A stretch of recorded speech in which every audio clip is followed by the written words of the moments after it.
mic-nya, nama, asal, pertanyaan ditujukan kepada siapa? Silakan. Nanya apa aja boleh.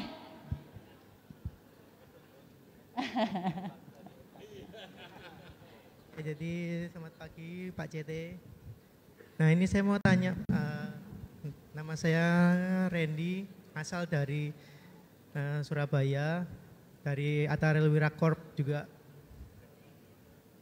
Suaranya bisa lebih jelas Pak? Nama saya Randy Pak, asal saya dari Surabaya. Saya juga punya perusahaan namanya Atta Relwira Corp Pak. Kita kasih tepuk tangan, ini pelaku usaha Pak, punya usaha, nama usahanya. Oke, silakan pertanyaannya tujukan ke siapa nih Pak? Saya mau nanya ke Pak CT. Ke Pak CT. Oke, pertanyaannya Mas silakan. Gimana untuk mengelola keuangan? Bisa dibantu untuk mic-nya agak mati nyala ya. Ya dipegangnya agak ke atas Mas. Tes. Oh iya. Kayaknya grogi nih deg-degan ke Pak CT langsung. Tepuk tangan dulu deh, tepuk tangan buat Mas Randy dari Surabaya. Oke Mas, harus pede Mas, nanya ke Pak CT langsung Mas, gimana Mas? Ya, jadi saya mau bertanya gini Pak, bagaimana cara mengelola keuangan pribadi dan bisnis gitu Pak? Pribadi dan bisnis Pak. Jangan dipegang di bawah. Oh gitu. Yang dipegangnya di sini Mas. Oh, ya. gini. Oh iya. Ya, Tadi jadi, Bang, silakan ya, Mas. jadi maaf Pak, saya ulang lagi pertanyaannya. Nah, jadi gimana untuk mengelola keuangan antara keuangan pribadi dan keuangan untuk bisnis. Bangun bisnis gitu Pak. Iya. Ngepisahinnya gimana? Ya, kepisahinnya gimana? Soalnya saya itu sering kali menggunakan uang bisnis itu buat keperluan pribadi gitu Pak. Dan wajar nggak gitu ya? Boleh nggak sih? Iya, boleh nggak? Jadi nanya sekalian curhat Pak ini sebenarnya. Dan akan dijawab langsung oleh Pak Ceti, silahkan. Terima kasih banyak Mas Randy. Langsung 3 ya. Oke, pertanyaan berikutnya. Mungkin ke Mas yang kacamata pakai baju hitam di depan. Assalamualaikum warahmatullahi wabarakatuh. Waalaikumsalam. Perkenalkan, nama saya Angga dari Universitas Nahdlatul Ulama Surabaya, UNESA.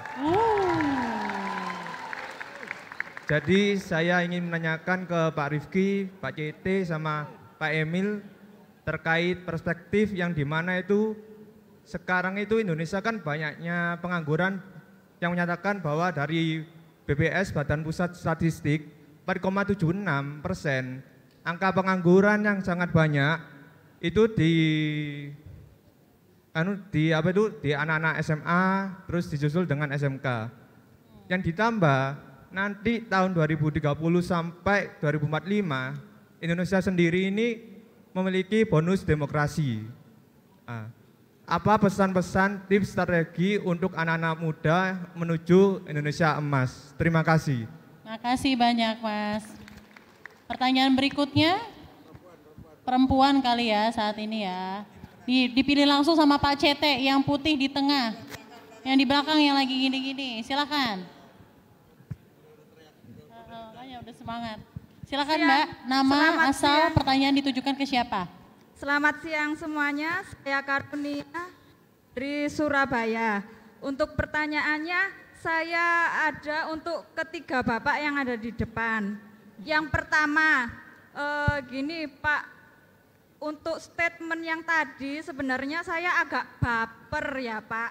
Karena dibilang bahwa ini kok generasi yang sekarang ada yang percaya sama LPS. Padahal yang terjadi di masyarakat itu Pak, bukannya kami tidak ingin menyimpan di bank, tapi memang kepercayaan kepada lembaga pemerintah ini cukup dipertanyakan untuk saat ini. Nah, nanti dijawab oleh Pak Rifki. Silakan Pak.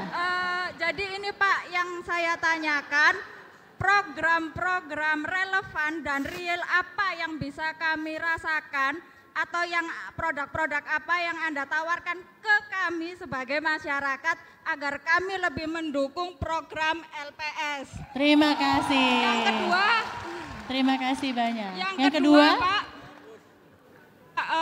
Khairil Tanjung, saya mau nanya Pak, kisi-kisi apa sih yang membuat Transmall itu tetap eksis di krisis yang terjadi saat ini? Keren pertanyaannya. Dan apakah benar kalau misalnya kami mau buka supermarket atau join tenan di mal-mal itu sekarang sepi Pak. Jadi kami sebagai pelaku bisnis ini antara mau maju mundur seperti itu Pak.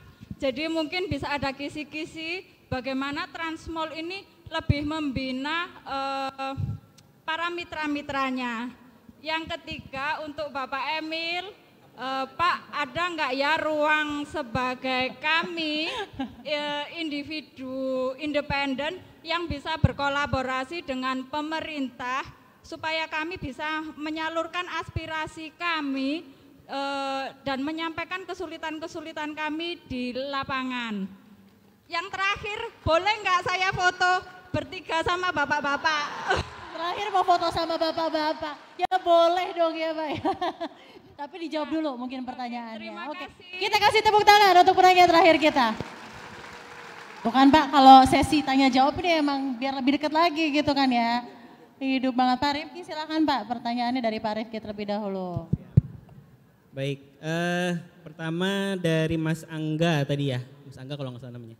Ya, terkait dengan kondisi di mana pengangguran dan nantinya Indonesia Emas, saya pikir kembali lagi kepada yang tadi saya bilang mungkin ya Mas ya, kalau menurut saya pribadi adalah para generasi muda, terutama yang masih SMA itu supaya dapat mempersiapkan diri sebaik-baiknya untuk nanti masuk ke dunia kerja adalah dengan belajar sebaik-baiknya Mas.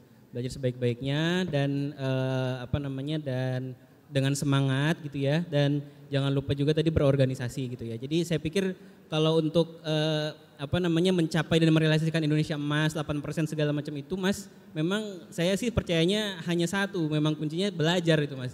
Gitu, hanya itu tuh menurut saya ya. Gitu. Terus yang kedua luar biasa nih pertanyaan Ibu siapa tadi namanya ya? Yang baju putih ya. Ibu baju putih tadi, kepercayaan terhadap lembaga pemerintah ya. Kalau kami dari LPS Bu, kami selalu melaksanakan fungsi dan tugas kami Bu dengan sebaik-baiknya Bu. Dan selalu ke depannya kami akan terus improve ya Bu ya. Konkretnya apa? Tadi Ibu mungkin nanya konkretnya. Konkretnya adalah tugas LPS itu ada beberapa. Satunya adalah menjamin simpanan nasabah Bu. Jadi dimanapun Ibu, makanya efeknya yang Ibu rasakan adalah dimanapun Ibu naruh uang di bank ya, bank manapun ya, baik itu bank umum maupun BPR itu akan aman. Karena satu, Pak Didi tadi udah sebut, kita punya sumber dana yang cukup, 250 triliun untuk menjamin nasabah. Dan kemudian pembayaran klaimnya sendiri itu sangat cepat Bu. Jadi kalau misalnya ada sebuah BPR ya, ini rata-rata ya. Kalau ada sebuah BPR tutup, hari ini tutup, 5 hari kerja kemudian itu langsung dibayar sama LPS, simpanan layak bayarnya gitu. Jadi hanya butuh 5 hari kerja. Bahkan itu sangat membantu Ibu buat para nasabah-nasabah yang nabung di BPR itu, karena kalau pas banknya masih megap-megap tapi belum LPS belum masuk ya Bu ya, itu malah nasabahnya nggak bisa ngambil, ditahan-tahan gitu, karena emang banknya nggak punya duit kan, karena banknya udah mau mati nih ceritanya. Itu malah nasabahnya ditahan-tahan, pas LPS masuk itu malah langsung cair gitu dalam 5 hari kerja. Jadi itu konkret yang pertama. Konkret yang kedua adalah LPS itu juga bekerjanya nggak sendirian Bu ya. Jadi kita ini adalah tergabung dalam Komite Stabilitas Sistem Keuangan atau KSSK. Ada 4 anggotanya Bu. Ada LPS, ada Kementerian Keuangan, ada BI, ada OJK. Intinya 4 sekawan ini diamanatkan untuk jagain sistem keuangan Indonesia Bu gitu. Jadi kita sejak 2016 itu kita selalu bersinergi. Misalnya pada saat COVID kemarin Bu, COVID kemarin itu kita melakukan sinergi kebijakan, LPS ngapain, OJK ngapain, BI ngapain, Kemenkeu ngapain, itu semua diputuskan di KSSK, dan hasilnya alhamdulillahnya pada saat COVID kemarin itu pertumbuhan ekonomi Indonesia masih melemah, cuman kalau kita bandingin sama negara-negara lain itu kita jauh lebih baik Bu gitu. Bahkan sampai sekarang aja kalau kita ngintip yang di Eropa sana, bahkan di negara-negara Eropa itu pelemahannya malah lebih parah lagi gitu, belum pulih-pulih juga tuh Bu secara ekonomi seperti itu Bu. Jadi mungkin itu jawaban yang bisa saya. Kita kasih